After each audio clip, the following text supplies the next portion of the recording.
So we're going to talk a little bit about crate training today. So for those who don't yet love their crate, I want to make sure we're helping them learn to love their crate. Okay.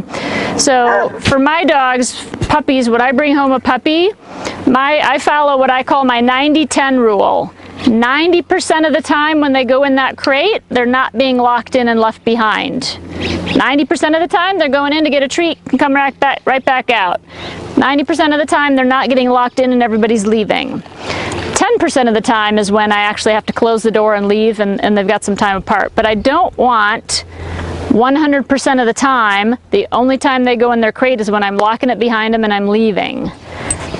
Because then I'm going to start to develop a puppy who doesn't like their crate because they associate it with being isolated.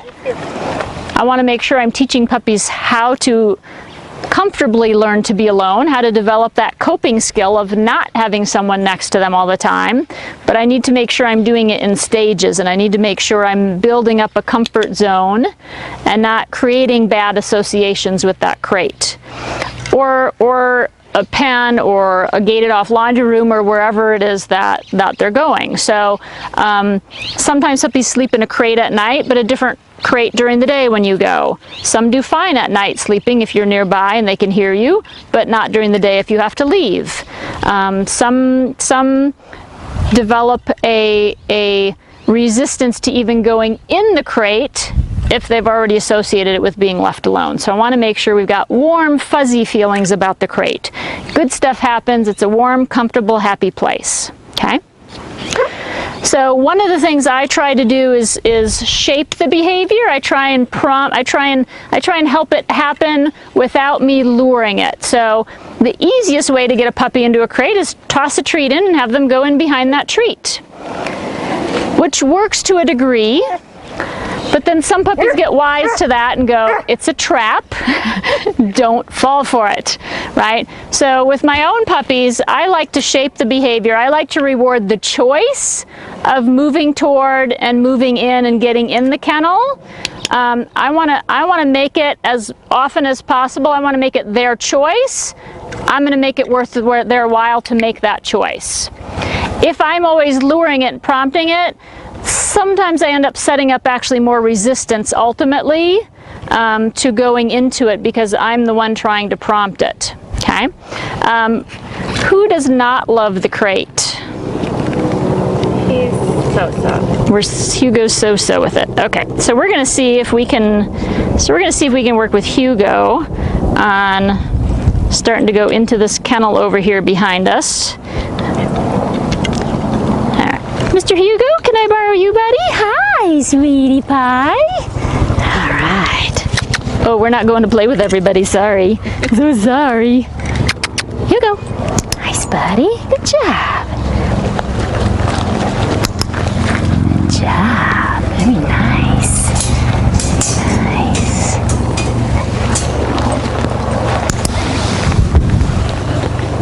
Oops, did we drop? Did you miss that one?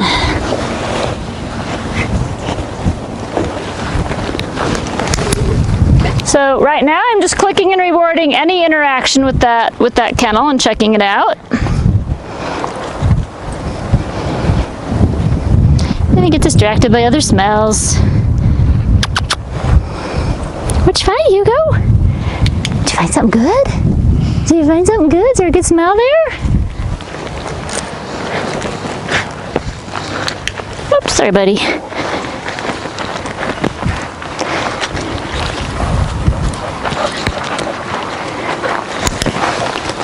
Anything moving toward the crate, even if it's not the door, anything that's moving toward or paying any attention to the crate, I'm going to reward.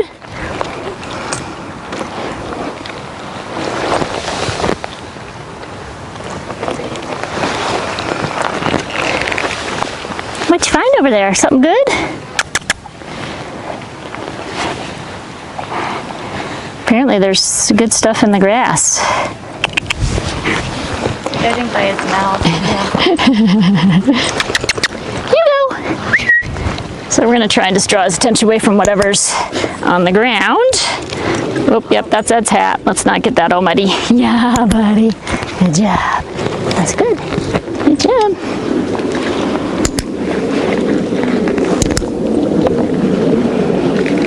So I'm rewarding his choice. Whoops.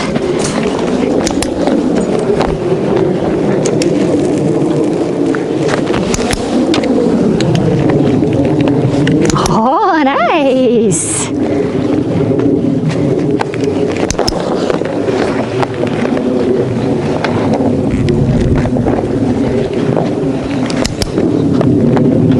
So if you notice, I try and reward right where he is. Like when he first stuck his head in, I rewarded right there. I didn't try and drop things further in. I don't want to prompt him in beyond his choice, but I want to reward his choices.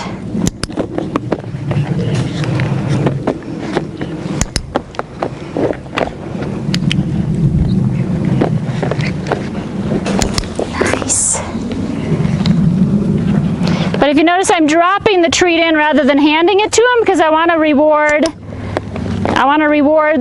associate the reward with the kennel. If it's always coming from my hand, he wants to be near my hand to get the delivery. If the delivery's happening there, yeah, buddy.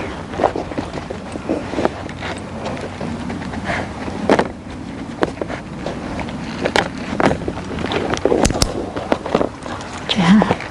He's had plenty of opportunity. The door's open. He can come out anytime. But why would you when you're being showered with treats here? Good job. Yeah, buddy. Good job.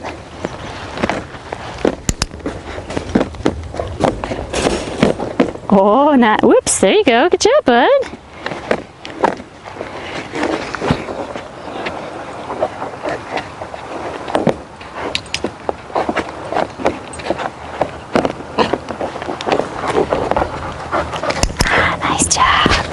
Nice. It's right down there. There you go, buddy. Nice. Oh, very nice. Oh, you dropped it. It's right there. It's right there. You dropped it. Oh, nice job.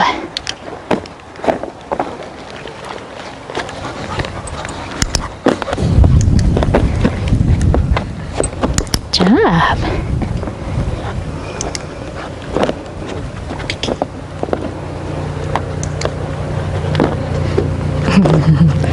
Still finding things.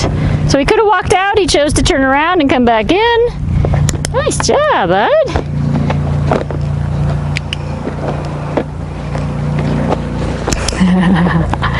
He thought about coming out. His head was out, but he chose to stay in. Now he's out. But he's got the choice right now, right? He can come out whenever he wants, but nothing good happens when you come out. Nice job. Whoop, it's down there. You gotta find it. You can find it. It's right down there. It's right down there. Right down there. There you go. Good job. Nice, kiddo. Nice, kiddo. Whoop. Okay. Chew. There you go. You got it. Whoop. Nice. Nice. Whoops. Did you fall? Did you trip? Did you trip?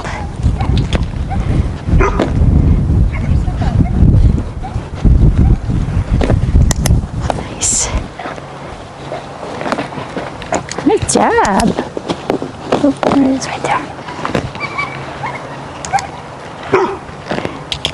Yes, I hear somebody too. Oh, nice. Good job, bud. Nice. Good job. Good job, bud.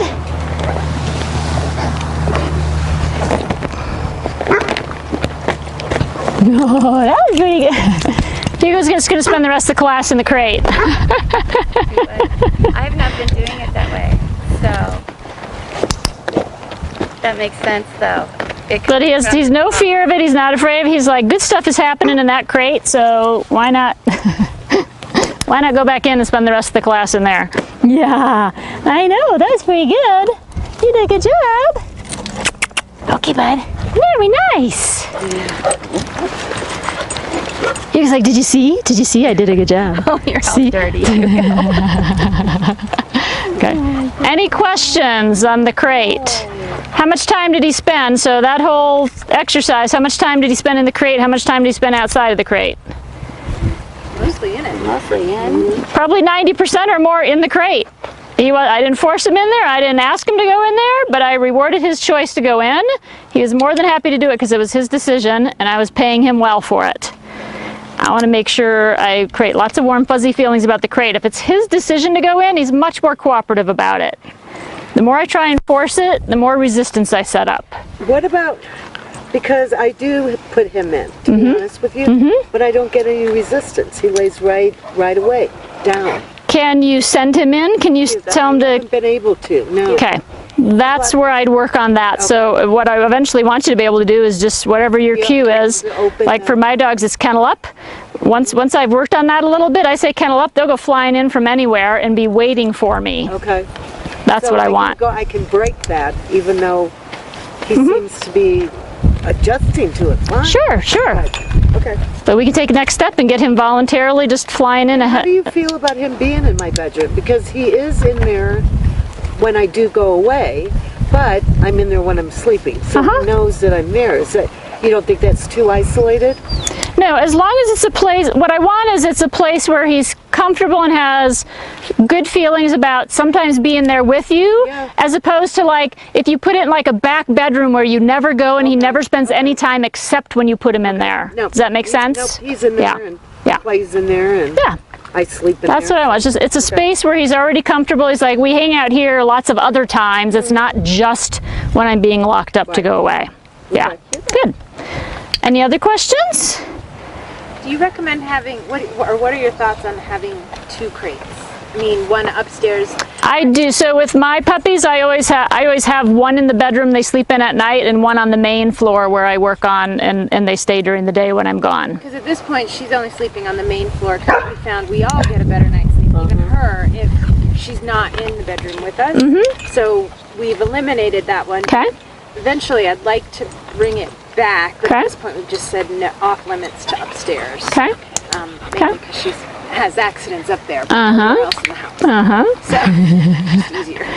Yeah, I mean, for the most part, and everybody has different, everybody has different situations, but for the most part, like when I bring a puppy home, I want them sleeping in the bedroom with me because if they do need to go out at night, I can hear them get up and I can get them out.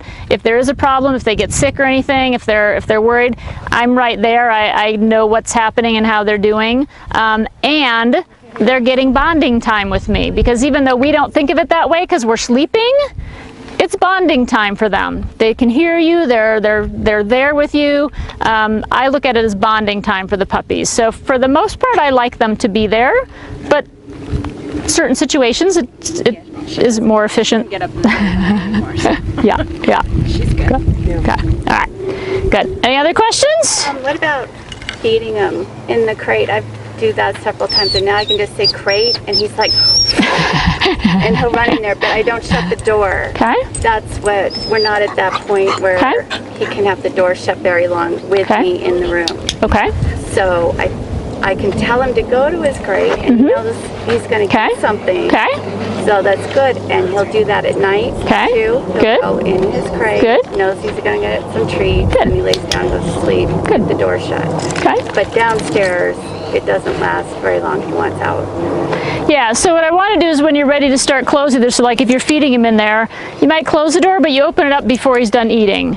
Okay. You open it up before he wants to come out at first, so he's just like, door closing is no big deal. Okay. Right? Because I have some dogs I work with who, they're fine going in the crate as long as there's nobody close to the door to try and close it. If there's somebody near that door to close it, they will not go in, but they're fine going in as long as there's nobody who can close the door on them. I don't want them thinking the door closing is no big deal. It's not always, it doesn't always mean you're being locked in. Sometimes I close it, I open it right back up again. Okay. Or I close it and I have you sit and I open it up and you come back out. Not a big deal. Okay, good. Other questions? All right, I think it's worth investing a little extra time into to make sure not just that they tolerate it, but that they love it.